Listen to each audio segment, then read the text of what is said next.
Okay, hello everybody. First of all, I would like to thank you for joining this session. My name is Paul Lieverst. I've been working for NewMR Software for about 10 years, and recently I've been assigned for the social media extension part of our business, together with the online hosting of surveys. We are currently looking now how respondents, the new pool of respondents through social media can be met. And we come up with solutions that come from our market research clients as well. We are not a market research business ourselves. We are a software company that provides solutions for the market research industry. We are in the advantage that we are part of one of those market research companies called TNS. So we are closely to the market research industry and will find the solutions for them.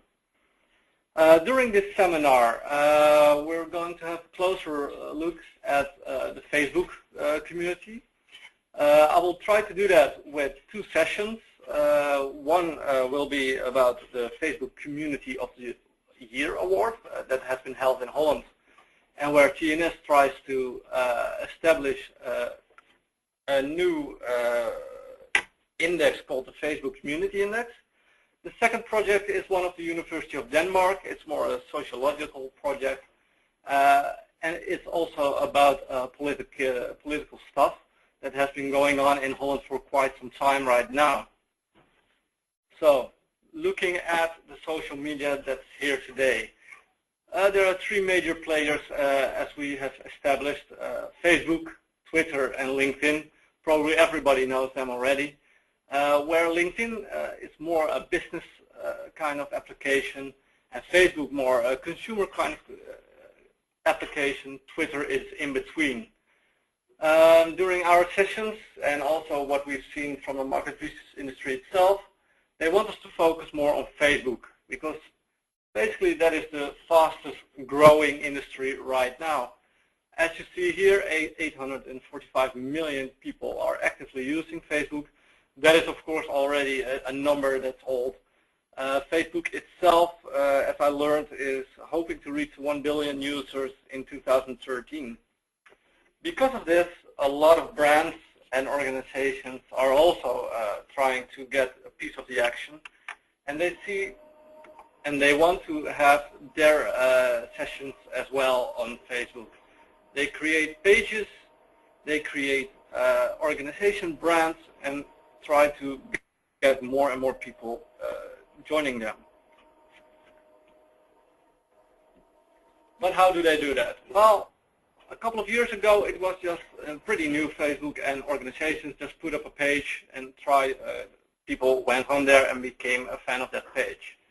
Nowadays they try more and more to like them more and more and in different ways.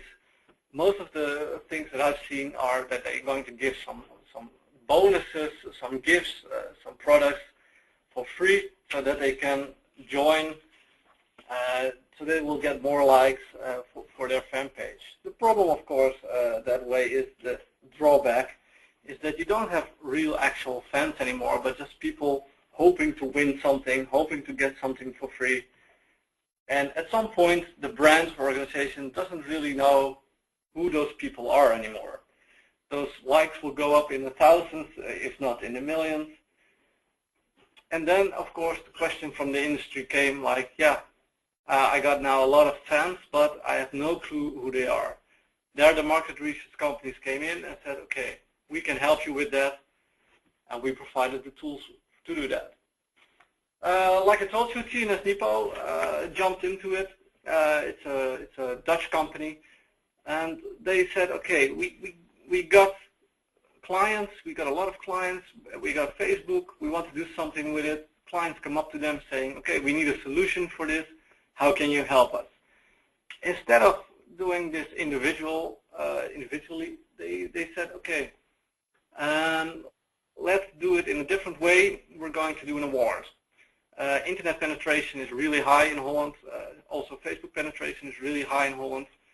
Most of the clients did have a Facebook page, and TNS Nipo started out with saying, okay, we just throw this in the universe and see who will react. Initially, they were hoping for 30 of their clients to commit to this community thing. It ended up with 160 clients, and as you can see, the numbers they are really high.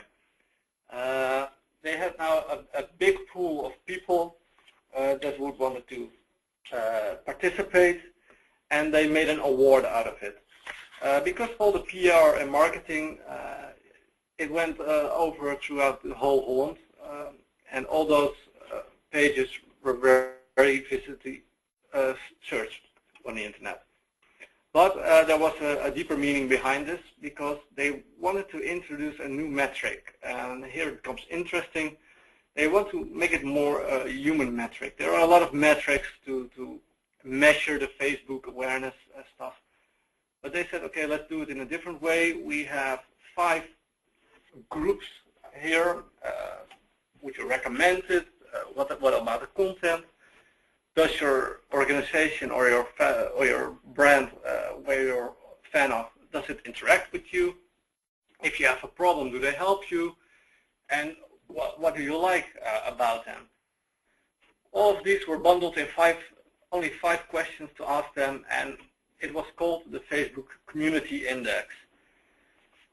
This was picked up by a lot of media. They started publishing about it, and basically what it is about, it's about the fans of a page saying, okay, we will judge you on how good or not good you are.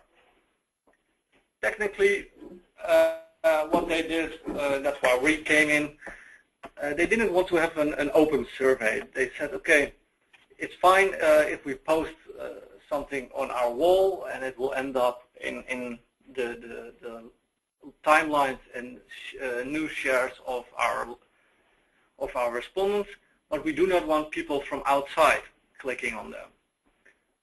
Facebook is intelligent enough, luckily, and they share a lot of personal information from these people as well. Here you see the ABN AMRO, which was one of the customers, putting the link of the application on the wall, saying, okay, we got a survey here, please participate. This message went out through all the people that liked the page. So they reached about a million people with this, and when they click on the link, here it comes up at a respondents page, and it comes up in their wall. At the moment he clicks on it, the request for permissions comes in. Of course, Facebook is willing to share information with you, but they are also very secure in what information is going to be shared and how it's going to be used. The respondents really need to give their access, of course. I think Facebook has around 20 additional background information that you can ask from a respondent. We have seen the more you ask, the less willing they will participate. So for this survey, we kept it at a minimum. Also, what was important is that it was really branded as a market research organization. If they have any idea that it's something else, they wouldn't participate at all. Also, what was needed for their granting of the permissions was that the background information, although not personal but on a higher level, could be used in sharing the results. And also, they were only able to fill in the survey once, which was also very important for this project. And of course, you don't want them to redirect to another survey or outside of the browser. It was needed to be inside the canvas of the survey itself of Facebook, giving the respondent the idea that they didn't leave Facebook, that they could stay on and do whatever they wanted to do. After filling in the survey, they would end up at Facebook again saying, thank you for filling in the survey. You will be redirected to the result pages.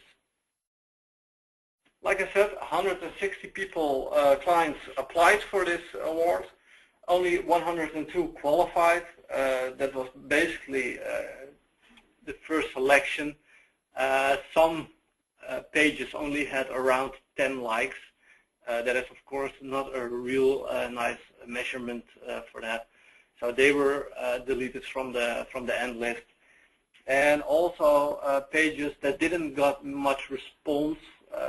I think it was set at 100 minimum. They were also screened out.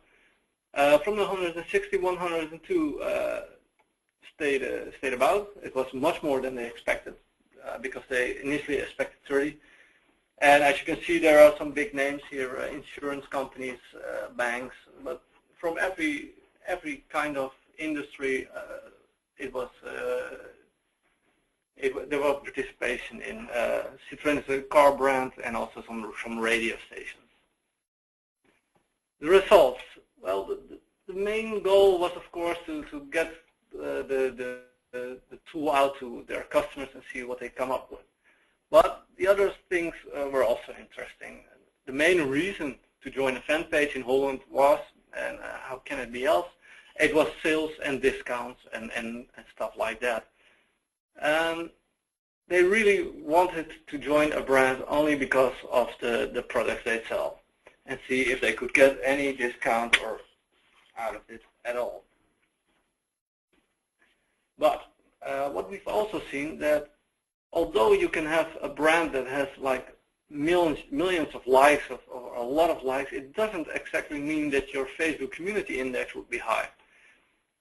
What we have seen is that, and you can see that in the chart as well, the more to the left you are, and also there are very high Facebook community index ratings.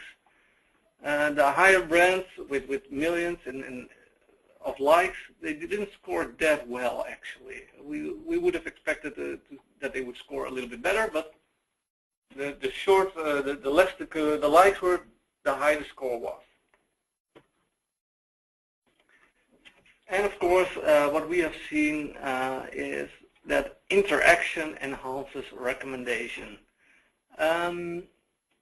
We've tracked a couple of those pages in detail, and we saw that a lot of communication was done saying, okay, do you remember this car?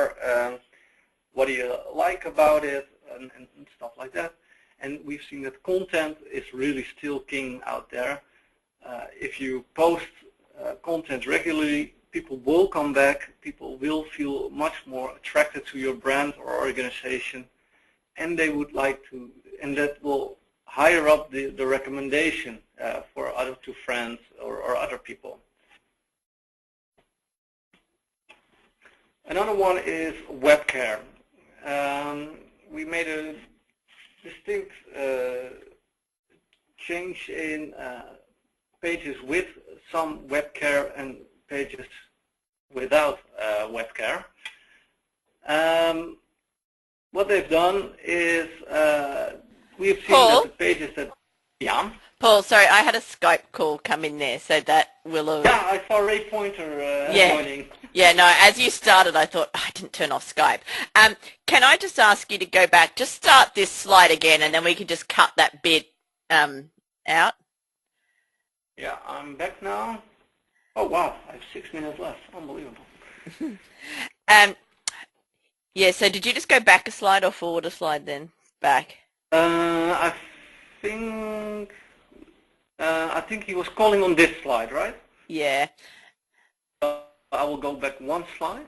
Yeah, and you just start like that, the slide before, the one that you were on when you got the call. Just start that one from scratch, sorry, and then we can just cut out this bit, and hopefully it will all be okay. Thanks for that, sorry. No problem.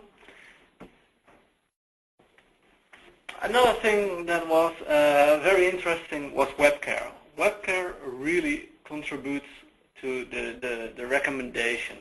With web care, we mean that the real interaction. People are posting a problem, or they want some information, and the brand or the page really interacts with these people. As you can see here, there is a person asking when a certain product will come out.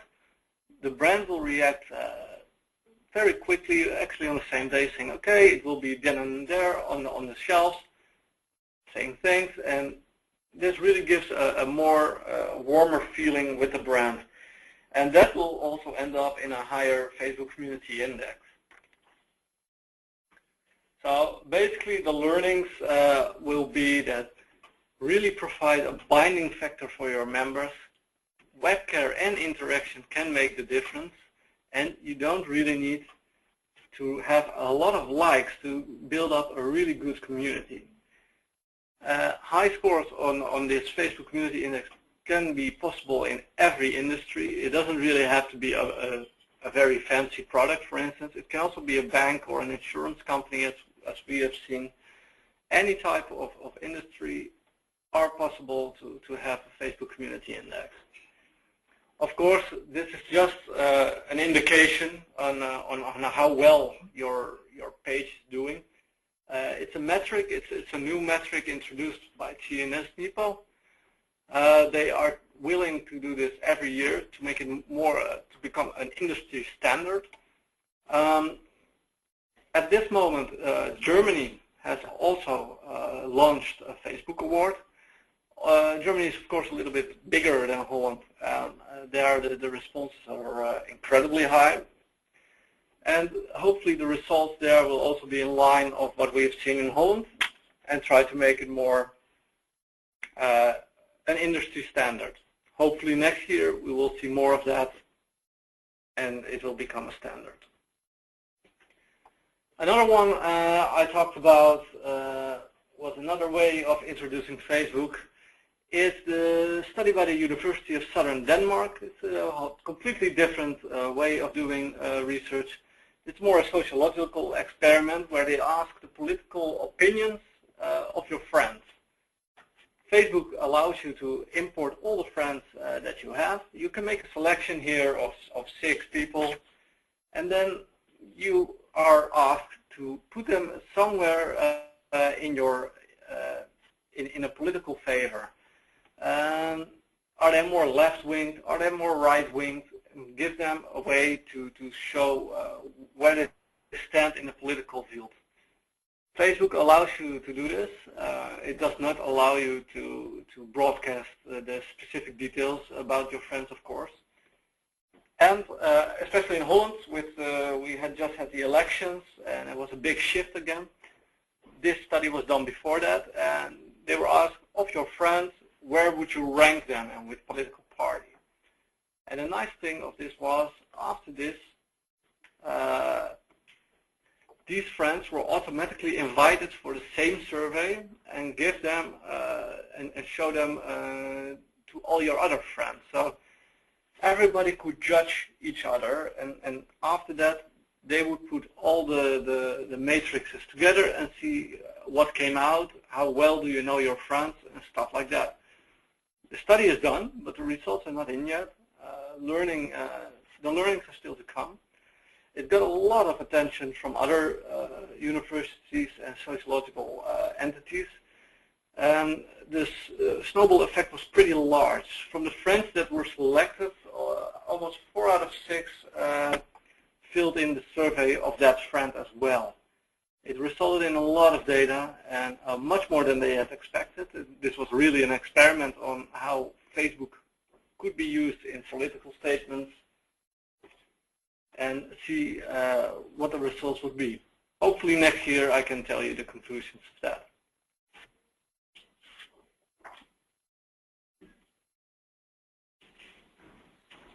And this is